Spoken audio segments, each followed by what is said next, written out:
Bring smiles to all when shopping online with Dell Technologies Gift Guide. Whether it's for the artist or the entrepreneur, the student, the streamer, or the gamer, you will find the perfect gift for everyone on your list. Dell.com/gift guide makes gifting easy with a carefully curated selection of our best tech. Shop now to explore our innovative laptops and desktops and this season's top accessories. Plus, get select savings on impressive PCs, like the XPS 13 laptop, powered by the latest Intel Core processors. Visit Dell.com/gift guide today for details and to get a jump on your holiday gift list. That's Dell.com/gift guide. Today on Something You Should Know, what's crawling around in the dirt in your backyard? Then a lot of great advice for the next time you have to speak to a large group or a small party or anywhere. Think to yourself right before you speak, I have value to bring. These folks are going to benefit because, and whatever you say after that because, and then see how you feel. Most people feel better. Most people approach their audience rather than retreat. Also, why human feet are getting noticeably bigger quickly. And the interesting people and fascinating stories in the history of breakfast cereal. In COVID, there was a run on grape nuts, and that created a robust black market for grape nuts. And people went onto sites to buy black market grape nuts. And some people paid up to $100 for a box of grape nuts. All this today on Something You Should Know. U.S. Cellular is introducing US Mode. It's like airplane mode, but for people. It's a way to set up your phone so it doesn't get in the way of people really being with each other. Block distractions and make way for real connection. Give it a try. Visit US Cellular in-store or online, and they'll help you set your phone to US Mode free, even if you're not a customer. Built for superior 5G connection and real human connection. US Cellular, built for us. Find out more at uscellular.com/findus. Something you should know. Fascinating intel, the world's top experts, and practical advice you can use in your life. Today, Something You Should Know with Mike Carruthers. Hi there, and welcome to Something You Should Know. So imagine this. Imagine if you were to go into your backyard and pick up just a pinch of dirt, like a half a teaspoon. If you did that, you would be holding over 1 billion living organisms, perhaps 10,000 different species of life in that little pinch of dirt. Now, this is about twice as many organisms as scientists thought just 20, 30 years ago. In fact, it's now believed that more than half of all Earth life is going on underground. And not all life underground is friendly. Tetanus, for example. Tetanus spores are in soil everywhere, even in your backyard. Luckily, most of us have been vaccinated against it, so tetanus is not a big problem here. But in developing countries, it is still a big health issue, and people get it from contact with dirt.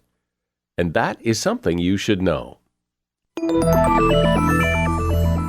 Have you ever been in a situation where all eyes are on you? Everyone is waiting for you to say something. Maybe it's in a small group at a party or an event, or even in a more formal environment where you're called upon to speak in front of a group. For a lot of us, it can be terrifying, even paralyzing, which can be doubly horrifying because not only are all eyes on you waiting for you to say something brilliant, but the situation itself tends to tie up your brain and your tongue into knots, making it harder to think and speak. Well, here to help understand why that happens and how to prevent it, and really how to make speaking to people a whole lot easier, is Matt Abrahams. Matt is a leading expert in communication with decades of experience as an educator, author, and coach. He is a lecturer in organizational behavior at Stanford University's Graduate School of Business and author of the book, Think Faster, Talk Smarter. Hi, Matt. Welcome. Thanks for coming on Something You Should Know. Thanks for having me. I'm excited to chat with you. Everyone has heard and experienced to some degree, I imagine, how scary speaking in public is. But I guess the question is like, why is it so scary? What are people afraid of? Well, it is. It's part of the human condition. When we look at surveys of people and they report anxiety around speaking, 85% of people report getting nervous in high stakes situations. And quite frankly, I think the other 15% are lying. I think we could create a circumstance that would make them nervous. Like I said, it's part of the human condition. We want to appear confident and competent in front of people. We see anxiety of speaking in front of others in every culture that we study. And we see it start to develop around the early teen years when people are expected to be part of the broader society. So it's something we have to deal with. Well, it certainly is audience dependent. Like I can talk to, my kids and not get too worked up about it, but talking to strangers in a formal setting and supposedly imparting some knowledge, that's scary. Absolutely. Absolutely. And in those circumstances that you described, the context does matter. In the context where we are more in jeopardy with our status, we get more nervous. With your kids, you're pretty well established in your status. But when you're in a work function and your big boss is in the room, that's a very different circumstance. So context does matter, and helping appreciate that and understanding that can be one of the steps to managing the anxiety. So what is maybe jumping to the end here, but what is the first aid approach? If you're going to speak, even if it's just in a group at a party or something, but you're kind of on the spot and you're going to speak, is there anything the first aid that you can do that calms down the situation and makes your brain not do that thing where you can't think straight? I'll give you 3 things I think that can really help, sort of the panic button response that can help. 1, deep belly breaths, the kind of thing if you've ever done yoga or Tai Chi, where you really fill your lower abdomen. Make sure the exhale is twice as long as the inhale. The exhale is where all the magic happens. You do a few breaths like that, 1 or 2, and you begin to feel better. And you can do that before you jump into a virtual meeting, before you click the join button, before you open the door to the room. You can do that. Second, remind yourself you are in service of the people you're talking to. It's not about you, it's about them. And if we can shine that spotlight away from us and onto them, it can be very liberating and much more engaging. And then finally, anything we can do to get ourselves present oriented in that moment. So approach it with curiosity or excitement, and that can bring us into that present moment. A lot of our anxiety is either ruminating about things we could have, would have, should have done, or the future consequences of what could happen if I make a mistake. So by being present oriented, by being focused on the value you bring to the interaction, and then taking deep breaths, you can actually turn the volume down quite significantly on the anxiety you feel in those moments. It's interesting that when you're in that position, you fear you're being judged by everyone watching you. When the roles are reversed, when you're in the audience watching someone else, you typically aren't as critical as you think other people are when you're speaking. They're often very forgiving. They want you to succeed. They're rooting for you. But when you're up there, you think everybody thinks I suck. That's right. In fact, psychologists have a name for this. They call it the spotlight effect. We overemphasize our view of how others are seeing us rather than just focus on what we're doing. And the reality is everybody's carrying around a little spotlight that's shining on themselves. And we're all in our own head worried about what others think of us, that we just don't have the bandwidth or time to think about other people. So you're right. It is ironic. And again, helping people to understand that can bring relief in terms of how anxious people feel. You talk about, or you suggest to people to dare to be dull, which seems very counterintuitive because when you're called upon to speak or when it's your turn to say something, you generally want to sound smart and clever, maybe even witty, knowledgeable, knowing what you're talking about. So dare to be dull doesn't sound like great advice. So can you explain that? Yes. Maximize mediocrity. That's how I start my classes I teach at Stanford's Business School. It's a real simple phenomenon. A lot of us strive to be right when we speak. We want to do it right. And unlike sports or acting or singing, where there is a right way and a wrong way, there is no right way to communicate. There's certainly better ways and worse ways, but putting pressure on ourselves to do it right almost guarantees that we're not going to do it as well as we can. And it boils down to thinking of your brain like a computer. It's not a perfect analogy, but in this case, it works. If you on your laptop or on your phone have lots of apps or windows open, your central processing unit in there is not working as efficiently as it can. It's stretched. The bandwidth is limited. So every one of those apps or windows is performing a little less well because they're all open. If I am constantly judging and evaluating what I want to say, my cognitive bandwidth is reduced because part of my brain is actually focusing on judging what I'm saying as I'm saying it. Dare to be dull, maximize mediocrity is all about saying, turn the volume down on that self-evaluation and judgment. Don't get rid of it. We have to think about what we say, otherwise we can get in big trouble. But don't do it as much or as intensely as we do. So when I say to my students, dare to be dull or maximize mediocrity, I'm explaining to them, and they understand it after we do some discussion and activities, that they are getting in their own way. Their pursuit of the perfect way of speaking and presenting is actually reducing the likelihood that they'll do well. And when they give themselves permission just to get it done, just be dull, just be mediocre, they then have all this extra cognitive bandwidth to actually do it very well. So I end that very first class. I start by saying maximize mediocrity. And at the end of the class, I finish the quote and I say maximize mediocrity so you can achieve greatness. And the students understand it. It's about turning down that striving for perfection. So can you give me an example of that? Because it's hard to imagine standing up in front of people and saying, you know, I'm going to dare to be dull here. I wouldn't know, like, so what would I say differently? So when somebody asks, let's take a very specific example. I'll give you two. Let's say somebody asks you a question, and instead of saying, oh, I got to get the right answer here, answer the question. Give just the first answer that pops into your mind, give the answer. And in so doing, chances are you'll be able to say that answer more eloquently than if you got in your head and say, oh, I could say it this way, I could say it that way. Is this the right way to say it? So just giving yourself permission to say it helps you say it better. Something that I've noticed, I'd like to get you to comment on this. I interview a lot of people, and so very often what happens, it seems to me, what I think is happening is I'll talk to people before the interview and it's all very easy and nice and conversational. As soon as the interview starts, a lot of people, it almost seems like they think someone is fact-checking every word they say. They become very cautious whereas a minute ago they were having fun and just speaking to speak. Something happens, I think, when you're in front of people you don't know, where you think like they know more than you do, or they're fact-checking you, or something happens that puts this filter on that makes things difficult. We see these types of communication as threatening and challenging. We see them as we are being tested. This is a crucible where we can demonstrate our communication prowess.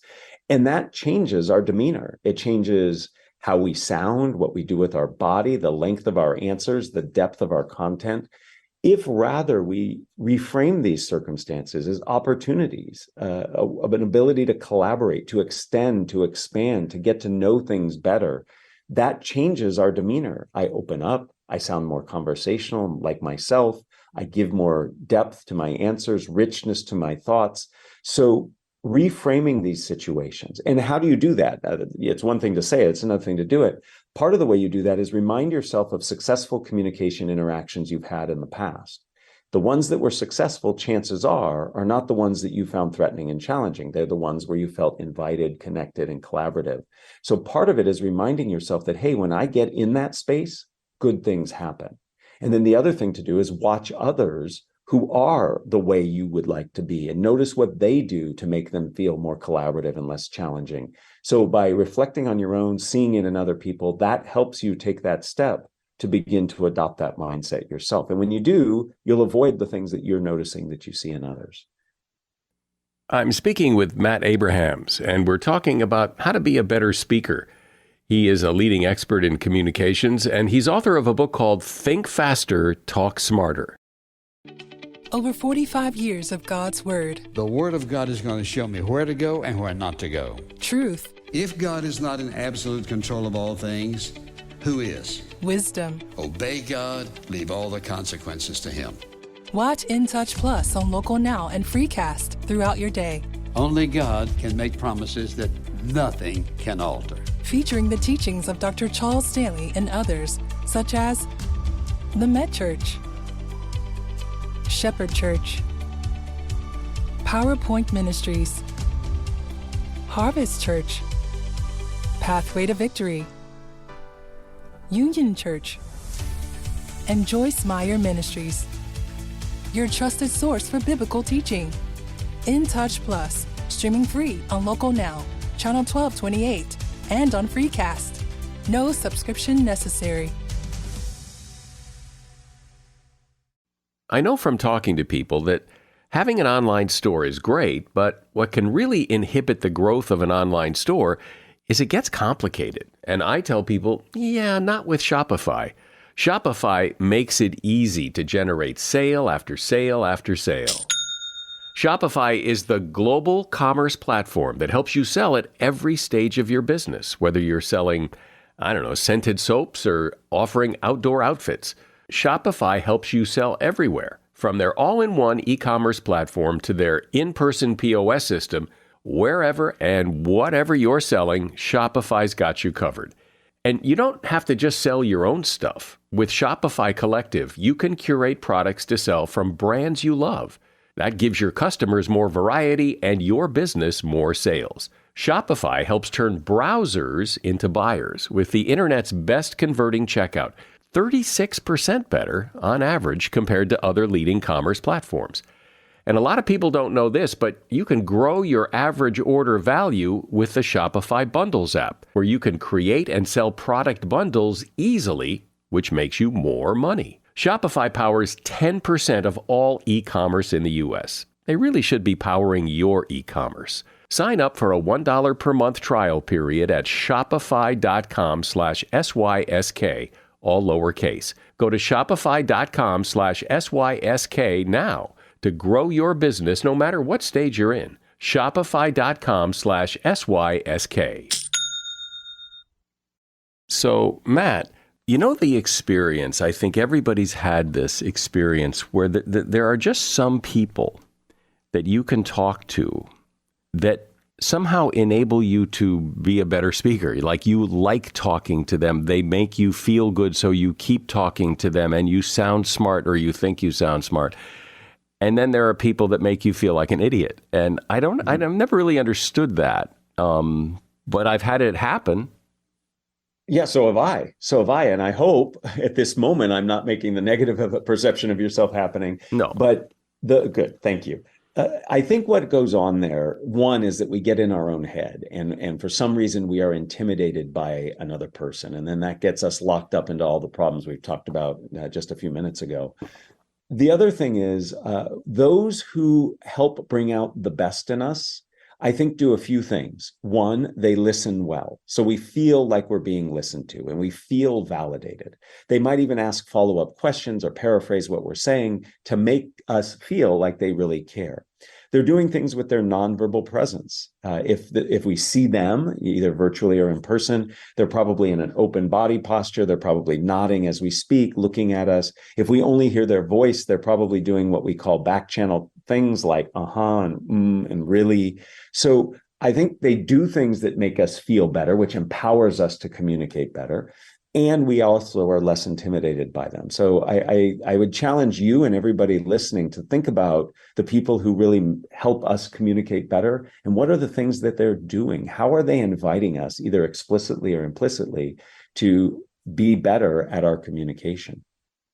So you've given the advice, and pretty much anybody who talks on this topic says, preparation is important. I think, though, that people don't know what that means. So does that mean memorize what I'm going to say? Does that mean... absolutely not. What does it mean to be prepared to talk? In terms of going, either if it's a planned presentation, then prepared to talk means you've thought through your content. And by thinking through your content, I mean you've reflected on who your audience is. You think about their knowledge level, their areas of resistance, their likely attitudes. You think about your goal. What is it I want them to know? How do I want them to feel? And what do I want them to do as a result of my communication? And then you think about, how do I package up this information in a clear, concise way that engages the audience? That's preparation. And then you can actually practice delivering some of it. At no point are you memorizing. Memorizing gets you in so much trouble because it feeds right back into that cognitive load issue. If I have the right way to say it and I'm speaking, I am constantly comparing myself to what I intended to say, which means I have less energy and focus on what I'm actually saying and connecting with my audience. Now, when you're speaking spontaneously, preparation looks a little different. So obviously you might not know who your audience is. Sometimes you do. And if you do, you should reflect on characteristics of them. But if you don't, in the moment, you need to be observing the environment. Preparation might mean, wow, I notice everybody looks really tired. And I could think, well, maybe this is their 5th meeting in a row. That might change how I say something. You do have to think about your goal immediately, just in the moment. What do I want to get across? How do I want people to feel? What do I want them to do? And then the second half of the methodology I talked about, the 6 steps, is really about messaging. And that's where structure and prioritization come in. So you can do a lot to prepare. If you're going on a job interview or you're giving a presentation and you know Q&A is coming, you should think about questions that you might get. In fact, you could use generative AI, ChatGPT and the like.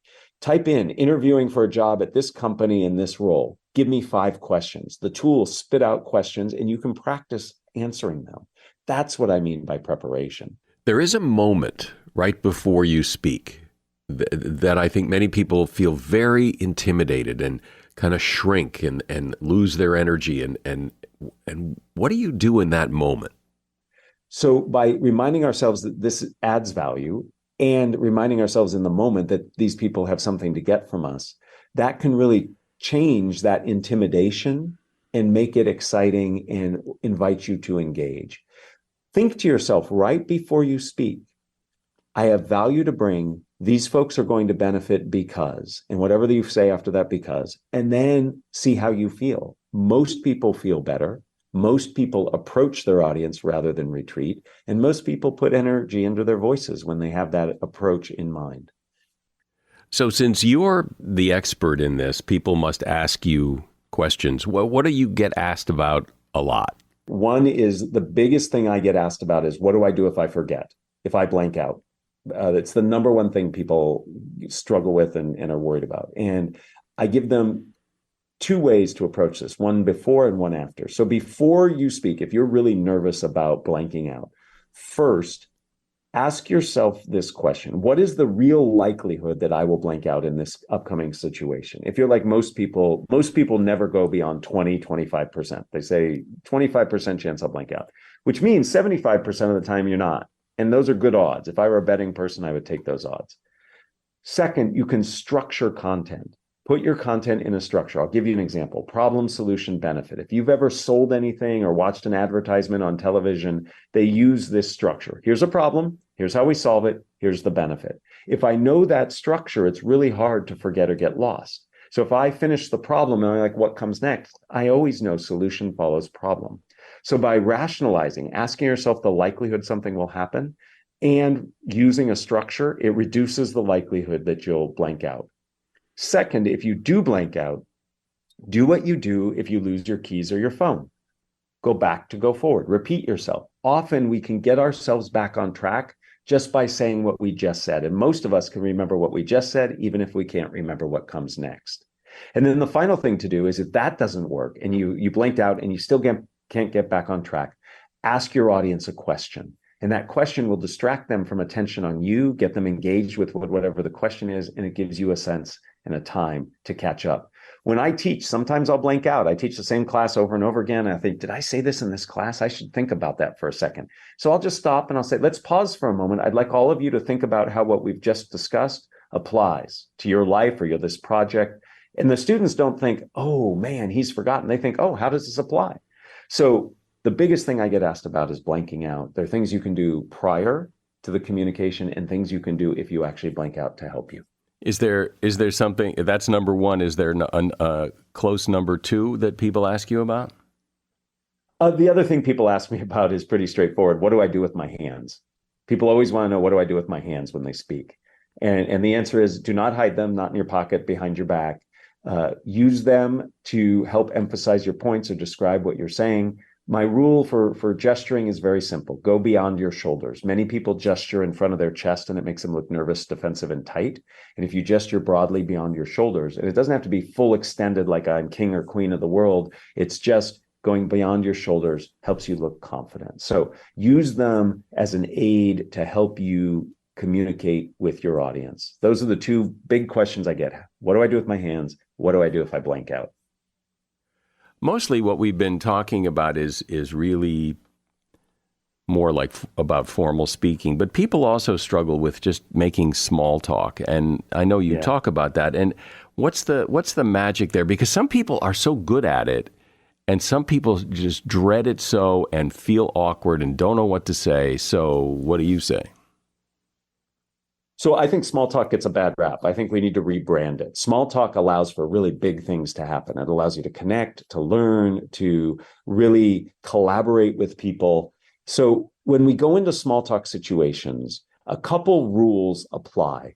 First, and this comes from a colleague of mine, a fascinating woman. She is a professional matchmaker and an academic, really interesting combination. She has this saying that I think is really powerful for small talk.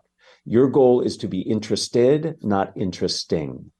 And that means you have to ask questions. You have to be connected and listen well. That helps you get through most small talk. The second rule is to keep things moving. Many of us go into small talk like we're playing tennis or volleyball, where we want to just spike something over the net. I'll say something great and it goes over the net and then I'm done. Instead, it's more like that game Hacky Sack. Do you remember that game with the beanbag ball? And the whole goal there is just to keep the ball off the ground and everybody participates kicking it. That's your job in small talk. Set people up to keep the conversation going. If you go in by asking questions, listening, commenting on what people say, adding where appropriate, these conversations then go really, really well. So it's about being interested and not interesting, keeping the conversation moving, being curious and being a good listener. That makes small talk so much easier. Well, that's great advice, because I think what people struggle with small talk is they don't know what to talk about or what to say. And your suggestion is be more interested than interesting, and it takes the pressure off. I've been speaking with Matt Abrahams. He is a communications expert, a lecturer in organizational behavior at Stanford University's Graduate School of Business, and author of the book, Think Faster, Talk Smarter. And there's a link to that book in the show notes. Thanks for being here, Matt. Thank you so much. It was great to chat with you. As you might imagine, I listen to a lot of podcasts, and right up there in my top group is The Jordan Harbinger Show. It's a little like Something You Should Know, but with a completely different perspective. Jordan dives into the minds of people who, they're like athletes and scientists, mobsters, spies, hostage negotiators. And I like Jordan's interview style. He gets people to reveal so much. And when you listen, I think you'll agree, Jordan Harbinger is smart, funny, and easy to listen to. You'll be pressed to find an episode without excellent conversation, a few laughs, and some actionable advice that can directly improve your life. Recently, he did an episode with Shane Parrish about clear thinking, which I guess we could all use some of, and a rather thought-provoking interview about rewiring your scarcity brain in a world of excess. Look, you can't go wrong with adding the Jordan Harbinger Show to your podcast rotation. It's interesting, and there is never a dull show. Search for the Jordan Harbinger Show on Apple Podcasts, Spotify, or wherever you listen to podcasts. Every morning, people all over the world start their day with a bowl of cereal, breakfast cereal. When you think about it, modern day breakfast cereal is kind of a weird food. I mean, how in the world does corn become a corn flake? I have no idea. Today, there are so many cereals, but where do they all come from? What is it about cereal that makes it such a popular choice for breakfast? Joining me to reveal much of what you never knew about the world of cereal is Catherine Cornell Dolan. She is an associate professor of English and author of a couple of books. Her latest is called Breakfast Cereal, A Global History. Hi, Catherine. Welcome to Something You Should Know. Hi, Mike. Thanks for having me. And please call me Casey. Okay, Casey. So I guess I first would like to know, because I have a sense that cereal seems like a very American thing, but I don't know if it is. I mean, do people eat Cheerios and cornflakes and Rice Krispies all over the world, or is it pretty much an American thing? Good. That's the excellent question. And the answer is really, of course, like all these answers are, yes and no. Cereal as a first meal that you eat, usually sometime in the morning, is universal and has always existed and goes way back to Mesopotamia times. But the boxed grocery store cornflakes kind of cereal is absolutely started in America, in Battle Creek, Michigan, with these really wacky cast of characters like Kellogg and C.W. Post, and a guy named James Caleb Jackson. So the breakfast cereal that we usually think about is absolutely American, but there's a really interesting history that goes before the kind of American inventions happened. And that history starts when and where? So up to, depending on the historical source you're looking at, 8,000 to 10,000 years ago. If you're talking about the Mesopotamian Fertile Crescent area where they've got those 8 founder crops, some of the most important of which for my purposes include barley and 2 ancient forms of wheat. And those all get crossbred with an early goat grass and they become bread wheat, which is the wheat we use now and think of as wheat. And that's what people would use to start making porridges, these kinds of porridges, oatmeals, all these kinds of warm breakfast cereals that you might have yourself now. People are just eating those always. So that, as far back as we can chart, people have been eating those. But then in the 19th century, so 1863, that is when someone invents this thing called granola. And that's where the history gets real interesting. Because that's the beginning of the all-American breakfast cereal. So explain how that happened. So James Caleb Jackson in 1863, he went to a health spa in Danville, New York. He'd been sick. It made him feel a lot better and it basically fixed him entirely. And he was really impressed by the very simple diet. And so then he started his own health spa and he wanted to do more with that very simple idea of the very simple diet. And so he created this biscuit. So it involved twice baking a very large flour wafer, so like a big cake, but very thin, and then breaking it up into smaller nugget-shaped biscuits. And that was the first ready-to-eat breakfast cereal. So that was 1863, and he did it, and he would serve it to the patients at the health spa that he then started. The next step in that whole history came along because John Harvey Kellogg and Ellen White went to this Danville spa to get ideas for their health resort, which was back in Battle Creek, Michigan. And that's where things get real familiar sounding to all of us. And so in America, when whatever, Kellogg or Post or whoever, was first, when they started cereal, what was it? Was it cornflakes? Was it Cheerios? What was it? Right. And that's, I got to give you some back history there. So they started with, so it was Kellogg, John Harvey Kellogg. He goes to the Danville spa. He gets the idea, if you don't mind, I'm going to take you back a step. He gets the idea for this granola, and he actually designs his own form of granola that was so similar to the one at Danville Spa, the Jackson's version, that there was a fear of litigation. And John Harvey Kellogg was being sued all the time, actually, throughout his life. So this was the first of many threats of litigation for him. And so he changed the name of granola to granola. And that's actually the first time we hear of granolas is the 1890s. And it's fine. It's a better product than the one Jackson had produced. It was more palatable, quicker. But he then gets all excited and goes to his test kitchen and experiments with all these different products and recipes and all that. And he comes up with, in 1894, he patents flaked cereals and the process of preparing same, which is what we now know of as cornflakes. So cornflakes is really where it all starts. That's the very first one. And is there an easy way to explain what a corn flake is? Because I don't think anybody really knows how, when you look at that stuff in the bowl, how did corn become that? You take a biscuit, a small biscuit of wheat or corn. When it became cornflakes, it became a cornmeal. And you twice bake it, and you break them up into little flakes. And then you bake it the once, you break it up into the little flakes, and then you bake it again. And then you have this very thin cornflake, basically. So when breakfast cereal takes off, when does it take off, and why does it take off? Sure, it takes off. So John Harvey Kellogg patents this specific kind of flaked version of making a cereal, so what we now picture as cornflakes, in 1894. And basically in that moment, it is world famous. It takes off instantly. Battle Creek, Michigan is on the map. It's got all these fun nicknames like the cereal capital of the world. It's the mecca of cereal. And all the get rich quick people come, and they have the next big formula for cereal. There's a man, C.W. Post. So we've heard of the word Kellogg, and we've heard of the word Post. And these are two of the main people that get it started back in the 1890s. C.W. Post is also very unwell and goes to the sanitarium, the Kellogg Sanitarium, the Battle Creek Sanitarium that John Harvey and Will Keith Kellogg work at. And he gets all better. Just like the earlier stories, his health recovers.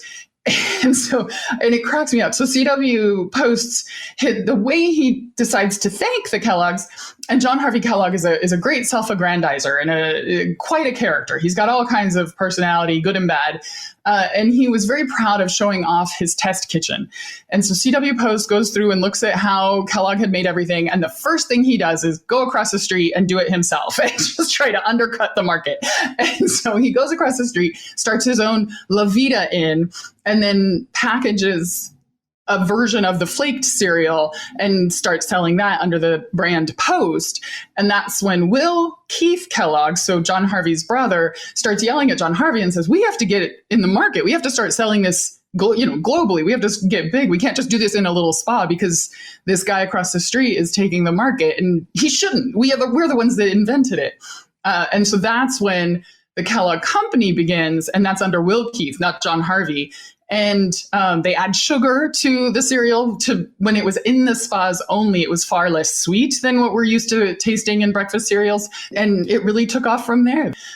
Pretty soon, General Mills gets involved. People are inventing shredded wheat. And John Harvey Post goes and tries to sue them because he thinks that he has patented the process of making any kind of cereal. And then the judges come back and tell him that you actually can't patent the process of just making cereal in general. So shredded wheat, of course, has a slightly different makeup, so that's a slightly different process. So that got patented separately. C.W. Post does eventually invent one of his own that isn't just a theft, and he patents grape nuts. Yeah, well, I always liked, as a kid, grape nuts. But, the question everybody asks is, there's no grapes and there's no nuts, so why is it grape nuts? Exactly. Made with neither grapes nor nuts. Post thought that the sugar he was using, which is slipping my mind at the moment, he called it grape sugar. I think it's maltose. And so he called it grape sugar. And then he thought that the twice baking process of the little nuggets made them kind of nutty flavored. And so that's where the name grape nuts comes from. At some point, it seems that mostly up until some point in time, cereal was really more of an adult thing more than a kid's thing, but it's not today. It seems much more of a kid thing and has for decades. So when did that change? Sure. Especially in the post-World War II time, and especially when both parents start going to work out of the house, that's when cereal has this real advantage in the fact that it's not a hot breakfast. And so you don't have to leave kids kids can take care of themselves. They can provide themselves with breakfast unsupervised. They go to the kitchen, to the fridge, they grab the milk, they go to the cabinet, they grab the cereal, and they pour it. They take care of everything themselves. They're not lighting fires or, turning stoves on or anything to make porridge that could, result in chaos and burns and that kind of thing. So it was really popular. It just went through the roof for children specifically.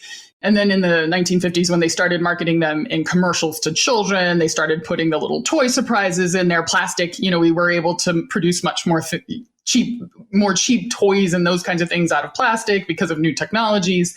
And that was all on purpose, all marketing it straight for children. The number of cereals in the supermarket is really astounding. And when you think about it, there was a time when there was, Frosted Flakes and Cheerios and whatever, but now there's Honey Nut Cheerios and there's, 5 other kinds of Cheerios. And it's just like this monster that keeps growing and growing, and there's just more and more. And there's the monster cereals, and there's this one is really made out of Oreos, and every kind of gimmick you can possibly think of. Someone will try it and see if it works. And the breakfast cereals is really very American in the sense that it is the innovative, let's try a gimmick, the next big thing, like aim at nostalgia, but also aim at innovation. Maybe we'll get them this way, cross-marketing. How can we make advertising work for us? It's all connected in cereal. When you look at the cereal aisle in the grocery store, you will see the ones that you have always seen. Corn Flakes, Wheaties, Cheerios, they're always there and they've always been there. But then there's a lot of these, maybe they're like gimmicky cereals or cereals that kind of come and go. And I wonder, why do they go? I mean, why do some cereals stay and some cereals go? Is it because the taste isn't very good, or they're just gimmicky and they just fall out of favor, or what? All of the above. And interestingly, not so much the flavor, because people will work with recipes to make it so that the flavor is whatever we have decided we want it in that moment. The cornflake, the basic ones, cornflakes, grape nuts, shredded wheat, Cheerios. And then if you're in the UK or the Commonwealth, Weetabix and Weet-Bix, there's a couple of other ones that are like kind of mainstays. It seems like those are just never going away. Those ones have ridden every kind of high and low. And interestingly, we just had the COVID epidemic, and breakfast cereals, especially the traditional breakfast cereals, had a boom. And it turns out there was a very similar boom back in the Great Depression. In times of stress, we go back to those really basic cereals, it turns out. But the kind of flash in the pan ones that you're talking about, it could be a number of things. It could be a taste combination people weren't really interested in. It could be really bad marketing and business models that they just got knocked out of the market, that there was nothing wrong with the product, but it just didn't sell. And food has a very limited, a very small profit margin. And so if you're not a good business model, you're not going to survive. Well, let's talk about that, because one of the complaints people have about brand name cereal is it is so expensive. Yeah, right. And that you can get knockoff brands at Trader Joe's or even now in the supermarket that seem to be pretty close, if not almost on the nose, that's a lot cheaper. So is it just the marketing and what makes a box of cereal cost, $7? Right. It is. It's largely marketing, and because the product is cents on the dollar, it costs maybe 10 cents to produce. You're using maybe 10 cents of wheat and sugar and all those kinds of things. The industrial scale of this all has made the production of the actual item so cheap that, there really isn't any other cost associated with it. It does seem that television has a lot to do with the growth of cereal, that TV advertising of cereal aimed at children has had, over the last several decades, has had a lot to do with the success of cereal, yes? Largely, this is because the cereal companies have always been on the cutting edge of advertising. So however they could find a way to advertise their product more than the next guy's product, they were finding it. And so every technological advance, cereal was right there figuring out ways to market it. If you think about Breakfast of Champions, right? That slogan goes back more than 100 years to billboards in I think it's Minneapolis baseball stadium, right? And now all of a sudden, Wheaties, Breakfast of Champions, we've kept that slogan ever since. So people are just always coming up with clever ads, sophisticated technological ads. And so if it was newspapers, they'd be ads in journals and newspapers. When it went to radio, then cereal companies are sponsoring whole programs that are on the radio. And then it just transferred straight over to TV. The minute the TV happened, the cereal companies were right there with their various ads, with their mascots, with their cross-branding with the most popular shows. Is Superman going to be advertising a cereal? Is Mickey Mouse going to be advertising a cereal?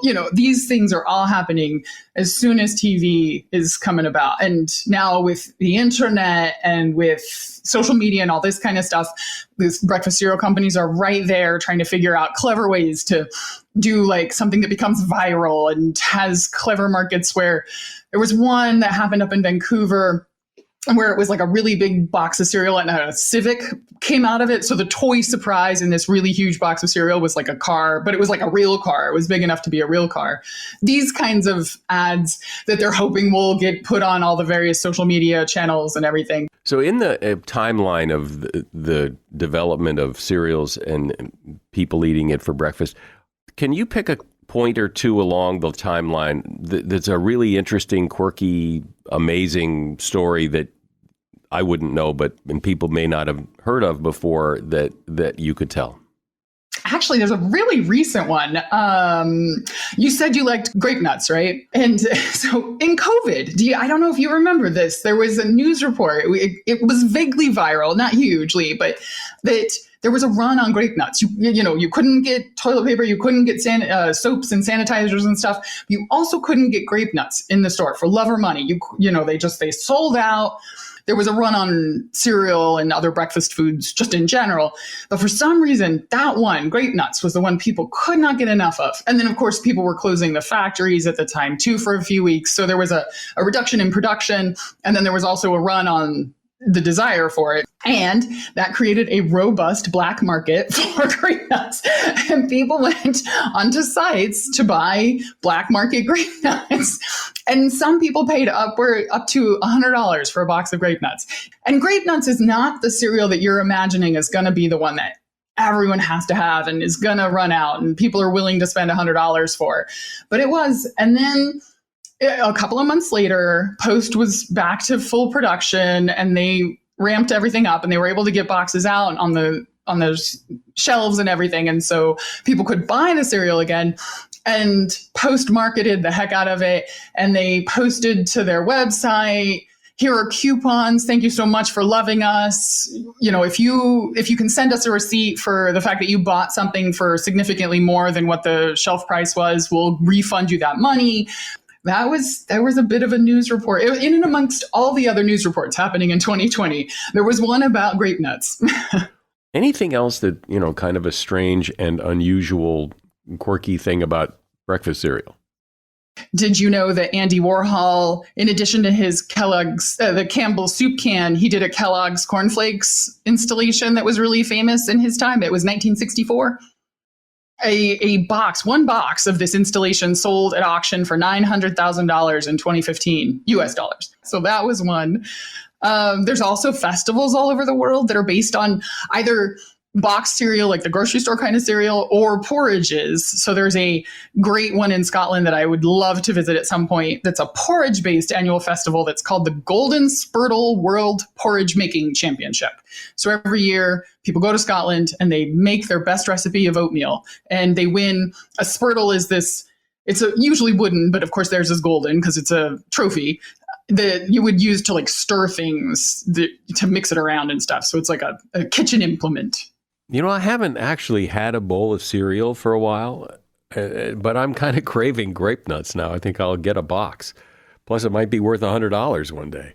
I've been talking to Catherine Cornell Dolan. She is a professor of English and author of the book, Breakfast Cereal, A Global History. And there's a link to that book in the show notes.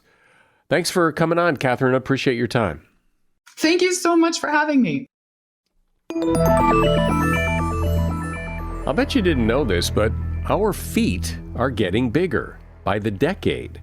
According to the National Shoe Retailers Association, shoe sizes for both men and women have grown about a size and a half over the past 3 decades. For women, the average size 7 is now an 8.5. Evolution experts say it's our food to blame. The more we eat, the bigger we get, and the bigger we get, the bigger our feet need to be to accommodate the extra weight. Another factor is what we're eating through childhood. Kids who eat high-density food during puberty, like pizza and high-processed foods, are stimulating their growth hormones. Those kids are likely to end up with bigger grown-up waist sizes, hands, and feet. And that is something you should know. If your to-do list isn't completely filled today, I have one thing you could add to that to-do list, and that is tell someone you know about something you should know and tell them to listen. I'd appreciate it. Thanks. I'm Mike Carruthers. Thank you for listening today to Something You Should Know. We're all juggling life, a career, and trying to build a little bit of wealth. The Brown Ambition podcast with host Mandy and Tiffany the Budgetnista can help. I'm not here to tell you what to do, but I'm here to tell you what I would do, which is I ain't filing for bankruptcy. Unless I owed $1 million, something crazy, then I'm like, that makes sense. People be filing for bankruptcy for some old $10,000. No, there are other alternatives to filing for bankruptcy that won't curtail your ability to make money. You want to know some of them? Here you go. There's credit counseling. Brown Ambition. Wherever you listen.